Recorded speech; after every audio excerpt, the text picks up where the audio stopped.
नहमदुहु व नसल्ली अला रसूलिहिल करीम। आज का टॉपिक है इन्फिनिटीज एंड, यानी कायनात की शुरुआत का एक वाज़ेह जवाब। इस सवाल के कायनात का आगाज कब और कैसे हुआ साइंस, फलसफा और मज़ाहिब के डोमेन्स में बहुत पुराना मुद्दा है।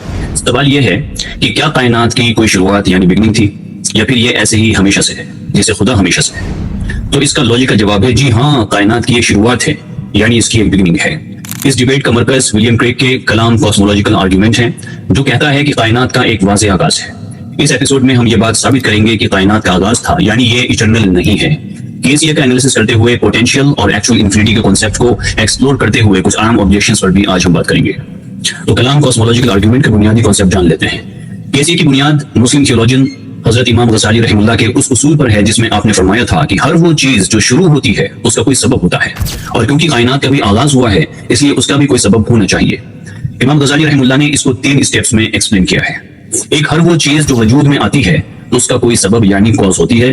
दूसरे, कायनात का भी एक आगाज है। और तीसरा, यानी इसलिए कायनात का आगाज का भी कोई सबब होना जरूरी है। यह आर्गुमेंट कहता है कि इन्फिनिट पास्ट का ख्याल गलत है, और यह बताता है कि इन्फिनिटी का नेचर क्या है और इसकी इंप्लीकेशंस क्या है। अब प्रोफेसर क्रेग का पहला प्रीमिस यानी क्वांटम डीके का इवोल्यूशन कर लेते हैं। क्रेग ने अपने पहले प्रीमिस को दोबारा फ्रेज किया ताकि क्वांटम डीके जैसे प्रोसेसेस को एड्रेस किया जा सके। क्वांटम डीके में पार्टिकल्स बिल्कुल खाली यानी नथिंगनेस या जीरो से नहीं निकलते, बल्कि एनर्जी का कन्वर्जन होता है। प्रोफेसर क्रेग कहते हैं कि ये प्रोसेस उसके पहले प्रीमिस को नकार नहीं सकती। उन्होंने लॉजिकली एक्सप्लेन किया है कि कुछ भी खाली जगह से नहीं निकल सकता। ये लॉजिक पर और साइंटिफिक कंसेंसस की बुनियाद है कि यूनिवर्स का सबब होना जरूरी है, यानी उसकी कॉज होनी जरूरी है। अब इन्फिनिटी और हिल्बर्ट हॉटेल का कॉन्सेप्ट समझ लेते हैं। इन्फिनिटी का कॉन्सेप्ट समझने के लिए क्रेग और इमाम गज़ाली रहमतुल्लाह ने पोटेंशियल और एक्चुअल इन्फिनिटी को डिफरेंशिएट किया है। पोटेंशियल इन्फिनिटी वो है जो बढ़ती जाती है लेकिन कभी मुकम्मल नहीं होती। मिसाल के तौर पर 1, 2, 3 जैसी गिनती करते हुए आप कभी भी आखिर तक नहीं पहुंचते, क्योंकि हमेशा एक नंबर होता है जो गिना जा सकता है।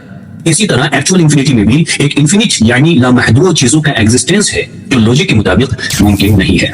हिल्बर्ट्स होटल का एग्जांपल दिखाता है कि इन्फिनिट नंबर ऑफ रूम्स के होटल में भी हर वक्त एक और गेस्ट के लिए जगह बनाई जा सकती है, जो कि एक कॉन्ट्रडिक्शन है। ये चीज लॉजिकली एक्सेप्टेबल नहीं कि इन्फिनिटी में नए लोग बढ़ाए जा सकते हैं फिर भी वो खत्म ना हो। अब गज़ाली रहमतुल्लाह और क्रेग के ऑब्जेक्शन की एक्चुअल इन्फिनिटी मुमकिन ही नहीं, इसको जानिए। इमाम गज़ाली रहमतुल्लाह ने फरमाया कि अगर कायनात में इन्फिनिट पास्ट होता तो वो लॉजिकल कॉन्ट्रडिक्शंस में फंस जाती। इस एग्जांपल से ये पता चलता है कि इन्फिनिट रिग्रेस का कॉन्सेप्ट ही इम्पॉसिबल है।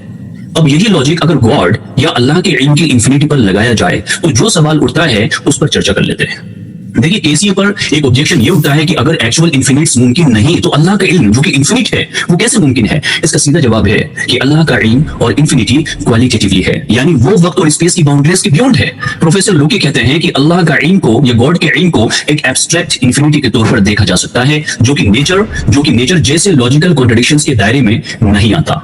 तो हमारे आज के इस मसमूरा वाला साइंटिफिक, फिलोसॉफिकल और लॉजिकल रीजनिंग की तफसील से किया गया ये एनालिसिस साबित करता है कि इस कायनात यानी यूनिवर्स के नेचर और इसमें जो मौजूद है वो क्वांटिटेटिव मास, मैटर और एनर्जी का एक आगाज है, उसकी एक बिगनिंग है, यानी ये बिगनिंग लेस नहीं है। लिहाजा कलाम कॉस्मोलॉजिकल आर्गुमेंट और इमाम गज़ाली रहमतुल्लाह के पोस्टुलेट्स ये बात ज्यादा सेंस बनाती है कि ये कायनात हमेशा से एग्जिस्ट नहीं करती, बल्कि खुदा की मर्जी से बनी है, जो कि टाइम और स्पेस के परे है। यहाँ पर हर एग्नोस्टिक को गॉड का बिलीवर बन जाना चाहिए।